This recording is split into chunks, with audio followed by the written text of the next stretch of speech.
नमस्कार, मैं रचना शर्मा चढ़ती कला टाइम टीवी देख रहे सभी दर्शकों का स्वागत करती हूं। आप देख रहे हैं हरियाणा के समाचार। समाचारों की शुरुआत से पहले एक नजर आज की मुख्य सुर्खियों पर।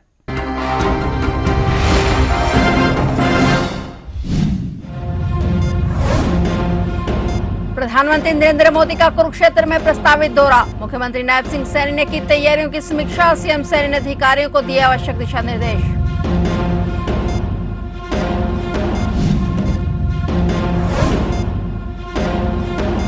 हरियाणा में सरकारी कर्मचारियों को बड़ी राहत। कैशलेस स्वास्थ्य योजना में हुआ बड़ा बदलाव। हरियाणा सरकार ने इस संबंध में दिए निर्देश।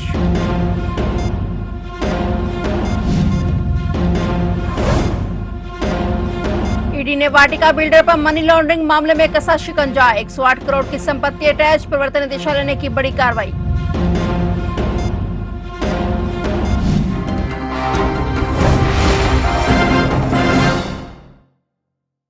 और अब समाचार विस्तार से। प्रधानमंत्री नरेंद्र मोदी कुरुक्षेत्र दौरे पर आने वाले हैं। प्रधानमंत्री नरेंद्र मोदी के प्रस्तावित दौरे को लेकर तैयारियां जोरों शोरों से की जा रही हैं। वहीं मुख्यमंत्री नायब सिंह सैनी खुद इन तैयारियों संबंधी मॉनिटरिंग कर रहे हैं और इसी के तहत तैयारियों की समीक्षा करने के लिए मुख्यमंत्री नायब सिंह सैनी धर्मनगरी कुरुक्षेत्र पहुंचे। इस दौरान उन्होंने कार्यक्रम स्थल का निरीक्षण किया। सीएम नायब सैनी ने इससे संबंधित अधिकारियों को आवश्यक दिशा निर्देश भी दिए। इसके उपरांत मुख्यमंत्री ब्रह्म सरोवर पर संध्याकालीन आरती में भी सम्मिलित हुए। पीएम मोदी के हरियाणा दौरे को लेकर तैयारियां तेज कर दी गई हैं। हरियाणा सरकार ने अपने कर्मचारियों को बड़ी राहत देते हुए बागवानी और मत्स्य पालन विभाग के कर्मचारियों को भी व्यापक कैशलेस स्वास्थ्य सुविधा योजना में शामिल कर लिया है। इस योजना के तहत राज्य के रेगुलर कर्मचारी, पेंशनर और उनके आश्रित बिना किसी पूर्व भुगतान के कैशलेस स्वास्थ्य सेवाओं का लाभ ले सकेंगे। ये योजना 1 नवंबर 2023 से प्रदेश में सफलतापूर्वक लागू है और इनके दायरे का विस्तार किया गया है। सरकार ने इस संबंध में प्रदेश के सभी जिलों के सिविल सर्जनों को निर्देश जारी किए हैं। जारी नोटिफिकेशन में बताया गया है कि डीजीएचएस के पैनल में शामिल 447 अस्पतालों को पहले ही इंटीग्रेट किया जा चुका है। इससे उन्हें कैशलेस योजना के तहत शामिल किया जा सकेगा और कर्मचारी आसानी से उनका लाभ उठा सकेंगे। नोटिफिकेशन में स्पष्ट किया गया है कि किसी भी अस्पताल को व्यापक कैशलेस स्वास्थ्य सुविधा योजना से अलग से शामिल करने का अधिकार राज्य स्वास्थ्य एजेंसी के पास नहीं होगा। हरियाणा सरकार का कहना है कि इस कदम से हजारों कर्मचारियों और पेंशनरों को उपचार में और अधिक सुविधा और पारदर्शिता मिलेगी। निर्देशों में यह भी उल्लेख है कि सिविल सर्जन यह सुनिश्चित करें कि योजना के अंतर्गत आने वाले सभी पात्र लाभार्थियों का उपचार कैशलेस मोड में ही हो, जिससे उन्हें आर्थिक बोझ न पड़े।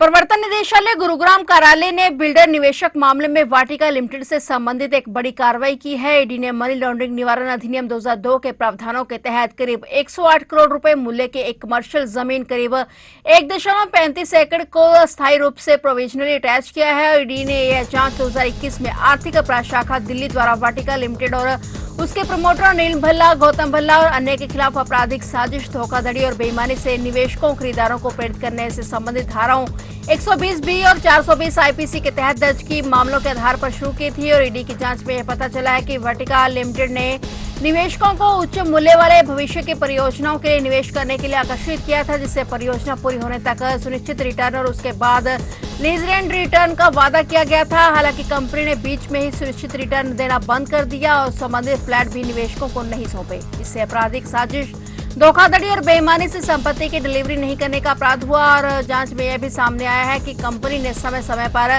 डीटीसीपी से प्राप्त लाइसेंसों के गैर नवीनीकरण के लिए उचित प्रक्रियाओं का पालन नहीं किया है, जिसके कारण परियोजनाओं के पूरे होने के संबंध में समय सीमा में चूक हुई। ईडी ने बताया कि इस मामले में आगे की जांच जारी है।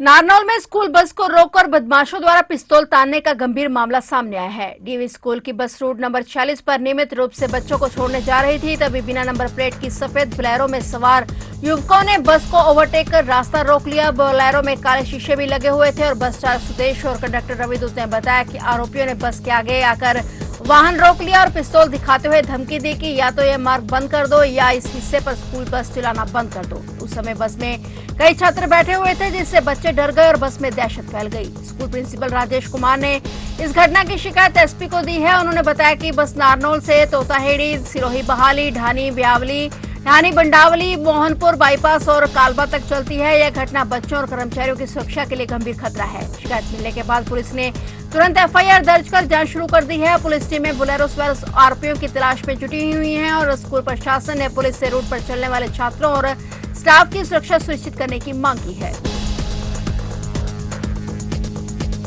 नूंह के नए बस स्टैंड पर कांग्रेस के कुछ युवा कार्यकर्ताओं द्वारा सरकारी बसों पर लगे प्रधानमंत्री नरेंद्र मोदी और मुख्यमंत्री नायब सिंह सैनी के पोस्टरों पर कालिख पोतने का मामला तूल पकड़ गया है। घटना के तुरंत बाद शहर थाना पुलिस ने कार्रवाई करते हुए 5 युवकों को गिरफ्तार किया है। पुलिस के अनुसार हिरासत में लिए गए युवकों की पहचान कर ली गई है। सभी पर आरोप है कि उन्होंने बस स्टैंड पर खड़ी सरकारी बसों पर लगे पीएम और सीएम के पोस्टरों पर कालिख पोती। हरियाणा रोडवेज के ड्राइवर कासम की शिकायत पर पुलिस ने सरकारी कार्य में बाधा डालने समेत संबंधित धाराओं में मुकदमा दर्ज किया। गिरफ्तार युवकों ने पुलिस को बताया कि 19 नवंबर की रात उन्हें जिला अध्यक्ष मुबिन तेडिया का फोन आया था। उन्होंने बताया कि प्रदेश अध्यक्ष यूथ कांग्रेस नीतीश कटारिया और अन्य पदाधिकारी 20 नवंबर को नूंह आने वाले हैं और बस स्टैंड पर कार्यक्रम रखा गया है। घटना की जानकारी मिलते ही पुलिस मौके पर पहुंची और बसों की जांच की गई और आरोपियों को मौके से हिरासत में ले लिया गया। इस घटना के बाद स्थानीय राजनीतिक माहौल भी गर्मा गया है।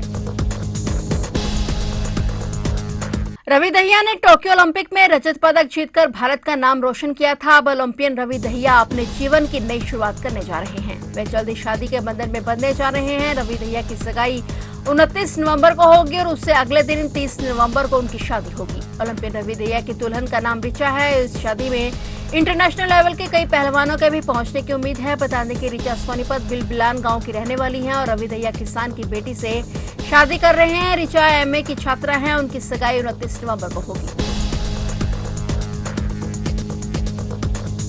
दिल्ली, नोएडा और गुरुग्राम में वायु प्रदूषण का स्तर लगातार बढ़ता जा रहा है, जिसके चलते हालात बेहद चिंताजनक हो गए हैं। बढ़ते प्रदूषण को देखते हुए ग्रैब की पाबंदियों को और कड़ा करने का फैसला किया गया है, जिनमें वर्क फ्रॉम होम का विकल्प भी जोड़ा गया है। इससे प्रदूषण के स्तर को कम करने में मदद मिलने की उम्मीद है। एनसीआर की राज्य सरकारें और जीएनएसटीडी सार्वजनिक नगरपालिका और निजी ऑफिसों में 50% कर्मचारियों को ऑफिस बुलाने और बाकी को वर्क फ्रॉम होम की अनुमति देने पर फैसला ले सकती है। केंद्र सरकार भी अपने कर्मचारियों के लिए वर्क फ्रॉम होम को लागू करने पर विचार कर सकती है। आज शनिवार को दिल्ली एनसीआर में कई इलाकों में AQI 400 के पार पहुंच गया, जो बेहद गंभीर श्रेणी में आता है। निर्देशों के तहत बिजली की आपूर्ति में कोई कटौती नहीं की जाएगी ताकि डीजल जनरेटर का इस्तेमाल न करना पड़े। ट्रैफिक व्यवस्था को सुचारू रखा जाएगा ताकि चौराहों और अन्य जगहों पर जाम न लगे। न्यूज़पेपर, टीवी, रेडियो आदि के माध्यम से वायु प्रदूषण के दौरान क्या करें क्या ना करें, इस पर जागरूकता अभियान चलाए जाएंगे। इसके अलावा इलेक्ट्रिक बसों और मेट्रो सेवाओं के फेरे भी बढ़ाए जाएंगे ताकि पेट्रोल और डीजल वाहनों का इस्तेमाल कम हो। वहीं केंद्र शासित प्रदेश और एनसीआर की सरकारें जैसे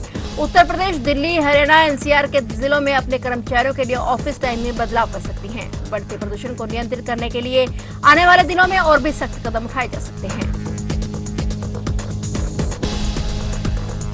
रोहतक के जज्जर रोड पर फर्नीचर शोरूम में आग लगने से लाखों रुपए का सामान जलकर खाक हो गया। मॉड्यूलर किचन बनाने की 12 मशीन और 10 घरों के तैयार दरवाजे और अन्य सामान जलकर खाक हो गया। सुबह 8 बजे आग बुझ सकी। शिवाजी कॉलोनी निवासी नवीन सचदेवा ने बताया कि जज्जर रोड पर घानीपुरा मोड़ के पास उनका फर्नीचर का शोरूम और साथ में एक गोदाम है और घरों में मॉड्यूलर किचन बनाने के अलावा घरों के लिए दरवाजे तैयार किए जाते हैं। शाम को काम खत्म होने के बाद घर चला गया और रात 12 बजे पड़ोसियों का फोन आया कि शोरूम के अंदर से धुआं निकल रहा है। मौके पर पहुंचा तो आग की लपटें उठने लगी थी। सूचना पाकर फायर ब्रिगेड की गाड़ियां मौके पर पहुंची और सुबह 9 बजे तक फायर ब्रिगेड की 5 गाड़ियां आग बुझाने में लगी रही। 40 बार सोनीपत स्टैंड स्थित कार्यालय से पानी लेकर पहुंची, तब जाकर आग बुझ सकी। फर्नीचर व्यापारी का कहना है कि आगजनी में कितना नुकसान हुआ है इसका भी अंदाजा नहीं लगाया जा सकता। यमुनानगर जिले में हथनीकुंड बैराज पर चलती कार भी अचानक से आग का गोला बन गई और देखते देखते कार पूरी तरह से जलकर खाक हो गई। कार में बैठे व्यक्ति और एक महिला ने समय रहते कार से निकलकर अपनी जान बचाई। बताया जा रहा है कि यह हादसा उत्तर प्रदेश और हरियाणा के बॉर्डर हथनीकुंड के पुल पर हुआ। जैसे ही कार में आग लगी तो राहगीर पीछे रुक गए और जलती कार की वहां खड़े कुछ लोगों ने वीडियो बना ली। जिस व्यक्ति की यह कार थी उसका नाम तोयब वह सहारनपुर का रहने वाला था और जानकारी के मुताबिक किसी काम के लिए वह हरियाणा आ रहा था। लेकिन गनीमत यह रही कि जिस वक्त यह हादसा हुआ उस समय दोनों कार से बाहर निकल गए थे, वरना बड़ा हादसा हो सकता था। शुरुआती जांच में हादसे की वजह शॉर्ट सर्किट बताई जा रही है। फिलहाल आग पर पूरी तरह से काबू पा लिया गया है और कार को साइड कर रास्ते को खोल दिया गया है। पटवार एंड कानूनगो एसोसिएशन करनाल की कार्यकारिणी का चुनाव पंचायत भवन में संपन्न हुआ, जिसकी अध्यक्षता पूर्व प्रधान पदम कुमार ने की। इस चुनाव में पर्यवेक्षक के तौर पर राज्य कार्यकारिणी की ओर से राज्य सचिव अशोक कुमार को नियुक्त किया गया। इस अवसर पर सर्व कर्मचारी के प्रधान सुशील गुर्जर मुख्य तौर पर उपस्थित रहे और उनकी देखरेख में चुनाव संपन्न हुए। इस चुनाव में कश्मीर सिंह को नया प्रधान नियुक्त किया गया। कश्मीर सिंह प्रधान ने नई कार्यकारिणी का गठन किया और इस अवसर पर प्रधान कश्मीर सिंह ने कहा कि वो पूरी टीम को साथ लेकर चलेंगे और यूनियन की मांगों को पूरा करने के लिए एकजुट होकर आवाज उठाएंगे। फिलहाल हरियाणा के समाचारों में इतना ही। और नए समाचारों के साथ फिर से हाजिर होंगे, तब तक के लिए देखते रहिए चढ़ती कला टाइम टीवी।